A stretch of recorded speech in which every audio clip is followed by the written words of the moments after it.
bigger and better. See, that was me doing the voiceover in those good old Barry White days. Don't you love it? How to reminisce. Okay, everybody, good welcome. This is Games On. It's Tuesday, it's 6:30. It's console night. Perhaps the focus of all my night. We get to take a look at console games. But you PC owners out there are thinking, well, maybe one day I'll get that lovely console game converted onto my computer. Although you kind of miss it because you have to be, technical and love your spreadsheets and stuff. But that's boring. We've got loads of great console games coming up for you today. We've got some real exclusives on the show, and we've written them all down for you. Cheers, Bazaar. Battle anxieties in war. She said so gets the cast full reviewer's eye. And Richard goes to Sheffield to play with Bloke. Whoa, baby, there you go. There you love it. When we take the entire world and spin it upside down for you. A team of 312 special effects artists brought over from America's Industrial Light Magic have been working on that effect tirelessly for 7 minutes. And we brought it to you right now. You see, you don't see Will Hanrahan upside down? Who knows? They Norse if he does. It's all green. It's not a pretty sight. Okay, it's time for a little bit of a mystery game coming your way soon. Midway, the people behind the brilliantly successful Mortal Kombat have taken all their ideas and put it in 3 dimensions. The result of that was the arcade machine War Gods. I never really thought too much about it, but a lot of people played it, so they converted it to the PlayStation. And here's the first look.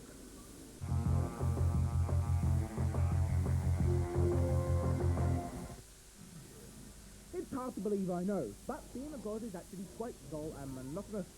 Think about it. Monday, get up, think, well, hey, I'm omnipotent.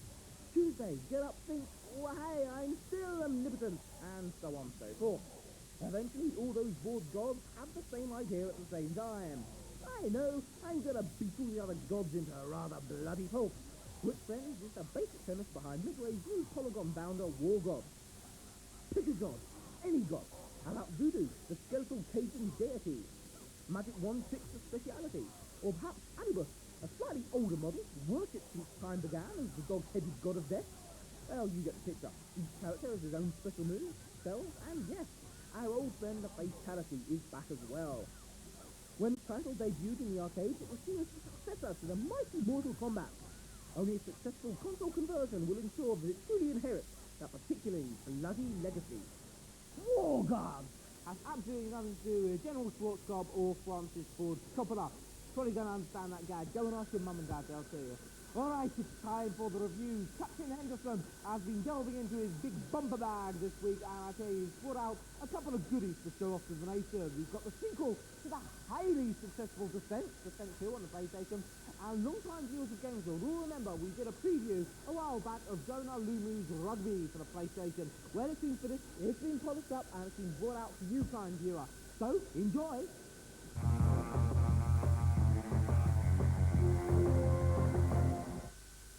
Now come on, you've got to feel sorry for this particular science fiction hero.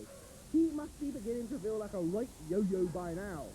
Over 4 games in 2 formats, he's been diving down holes, negotiating traps, service tunnels, fighting off homicidal robot fences, and all the other things he promised his poor old mother that he'd never do.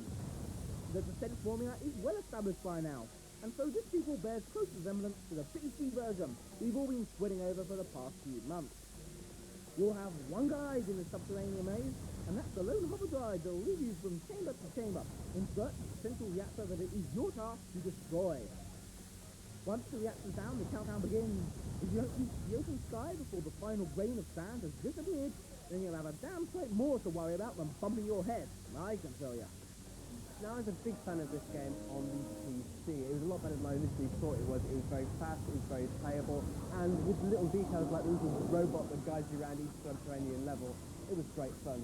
And I wasn't disappointed with the PlayStation version either. I mean, the PlayStation is wonderful at doing 3D, so this kind of game is no problem. Everything runs very fast and smooth, and it's still playable as ever it was. So it's fast becoming a classic of its type, and we're beginning to see a lot of games based around the same style, just floating around tunnels. So this is the father of them all, and a very good game as well.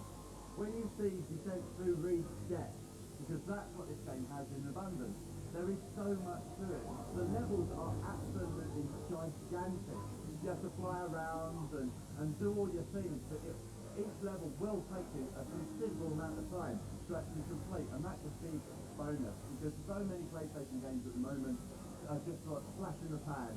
You get bored of them very quickly. Defensor isn't one of them. One word of warning though, do not play it for too long in one single sitting. It makes you feel very ill indeed. It's upside down, you're round and about, and it can get very garish, and you will need a trip to your citizens afterwards. But I think it's great.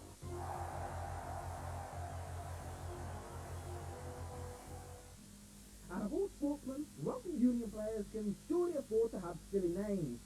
I mean, you're not ready to walk up to the star of this game and say, Lulu, what sort of ridiculous name is that then? And still expect to have your teeth intact at the end of the day, are you? No way. Mr. Lulu is indeed a very large specimen, and as such makes an ideal candidate for rendering, motion capturing, and all the other things they do in sports games these days. Encountering the options screen will allow you to choose between 7 different modes of play, including the unusual classic match feature that allows you to relive great rugby encounters of the past. Once you've settled into one of the 4 stadiums and grow weary of the startled commentary, then you can get to grips with the Codemasters control system, which allows you to reproduce dozens of rugby tactics using only 4 small plastic buttons. Rugby isn't the easiest thing to translate onto console, mainly because the rules of rugby are far more complex than, say, a football game.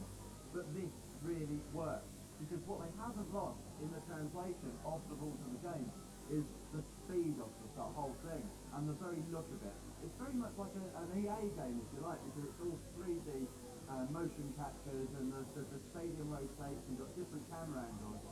But the actual rules of rugby are still there and as the basis, and it really does work. I've never seen a rugby game that I can honestly say that I've really liked before, but this time I am 100% sure that this is the only rugby game worth playing. There's a very old saying that says rugby basically is a very exciting game to play, but a very boring game to watch. So I wasn't expecting something spectacularly exciting on the console. But strangely, I actually quite liked it. I mean, Rick says it's like an EA game, which is true. I mean, they've got a great sense of detail in there. But they've also managed to keep the flow of the game. It never stops for more than like a few seconds at a time. And they managed to get sort of every move and strategy on a PlayStation pad, which is no mean feat in itself. So if you're a rugby fan or if you just like a sports game, I'd give it a go.